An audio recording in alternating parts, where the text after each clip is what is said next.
കൂടുതൽ വാർത്തകളും വീഡിയോകളും കാണാൻ ഈ ചാനൽ സബ്സ്ക്രൈബ് ചെയ്യുക.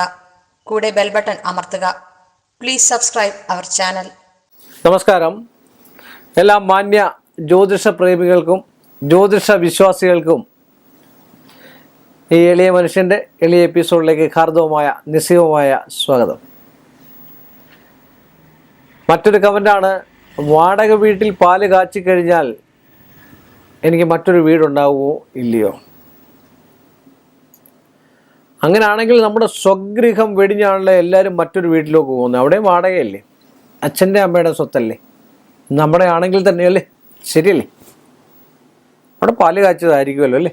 അത് കഴിഞ്ഞിട്ടാണ് നമ്മൾ സ്വന്തമായിട്ടൊരു വീട് വെച്ച് അങ്ങോട്ട് മാറുന്നത്. അപ്പോൾ അതും ദോഷമായിരിക്കണമല്ലോ. ശരിയാണ്.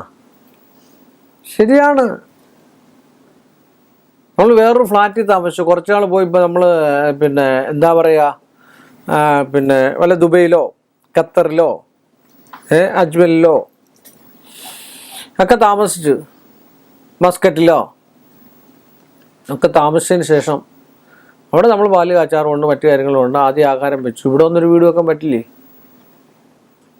അതൊക്കെ ചുമ്മാ. വാടക വീട്ടിലാണെങ്കിലും പാല് കാച്ചുവാന്ന് വെച്ചാൽ അവിടെ ഐശ്വര്യം ഉണ്ടാകാൻ വേണ്ടിയാണ് അവിടെ പാല് കാച്ചുക.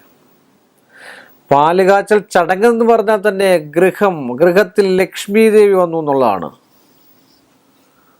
ഉപ്പ് തൊട്ട് കർപ്പൂരം വരെയുള്ള സാധനങ്ങൾ പക്ഷെ അന്നം ഒരിക്കലും മുടങ്ങാൻ പാടില്ല, ആഹാരം മുടങ്ങാൻ പാടില്ല എന്നാണ് പാല് കൊണ്ട് ഉദ്ദേശിക്കുന്നത്, അല്ലേ? അത്യന്തം എല്ലാ അന്തസത്തകളും തരുന്നതായിട്ട് ഗോവിൽ നിന്നാണ് നമ്മൾ പാലെടുക്കുന്നത്, അല്ലേ? ആ ഗോവിൽ നിന്ന് പാലെടുത്ത് നമ്മൾ പാല് കാച്ചൽ ചടങ്ങ് നടത്തി ഉത്തമമായിട്ടുള്ള മുഹൂർത്തത്തിൽ വാസ്തു പുരുഷൻ ഉറങ്ങുന്നതും ഉണരുന്നതുമായിട്ടുള്ള സമയങ്ങളുണ്ട്. ഓരോ മാസങ്ങളിൽ അത് പഞ്ചാംഗം തന്നെ നിങ്ങൾക്കൊക്കെ വായിച്ചാൽ അറിയാവുന്നതാണ്. പഞ്ചാംഗം ഫസ്റ്റ് പേജ് ഇങ്ങനെ മറച്ചു നോക്കി കഴിഞ്ഞാൽ വാസ്തു പുരുഷൻ ഉറങ്ങുന്ന സമയം, വാസ്തു ഉണരുന്ന സമയങ്ങളിലാണ് നമ്മൾ പാല് കാച്ചുക എന്ന് പറയുന്നത്. വാസ്തു ബലിയൊക്കെ എടുത്തിട്ട് ദുർബാധകളെയൊക്കെ അവിടെ നിന്ന് ആവാഹിച്ച് ഉച്ചാടിച്ച്, കുമ്പളങ്ങ മുറിച്ച് അരത്തം കലക്കി അതിലൊഴിച്ച് കുരുതി കൊടുത്ത് ഉച്ചാടിച്ച്, അതാണ് ബലി എന്ന് പറയുന്നത്. വാസ്തു ബലി അവിടെ നിന്ന് ഉള്ളതായിട്ടുള്ള ദുഷിച്ചതും നെഗറ്റീവുമായിട്ടുള്ള സാധനങ്ങളൊക്കെ ആവാഹിച്ച് ഉച്ചാടിച്ച്, അനന്തനെയൊക്കെ കല്ലിടിയിൽ കർമ്മമൊക്കെ എങ്ങനെയാണ് ചെയ്തിരുന്നത്. അവിടെ മഹാലക്ഷ്മിയൊക്കെ സാന്നിധ്യമാക്കി ഗണപതി ഹോമമൊക്കെ നടത്തി പാല് കാച്ചൊക്കെ നടത്തി, ഇങ്ങനെയാണ് സാധാരണ നമ്മൾ ചെയ്യാറുള്ളത്. അതുകൊണ്ട് വാടക വീട്ടിൽ പാല് കാച്ചിട്ട് പുതിയൊരു വീട് ലഭിക്കാതിരിക്കില്ല, പുതിയൊരു വീട് നിങ്ങൾ പണിയാതിരിക്കില്ല, പുതിയൊരു വീടിന് തറക്കല്ലിടാതിരിക്കില്ല,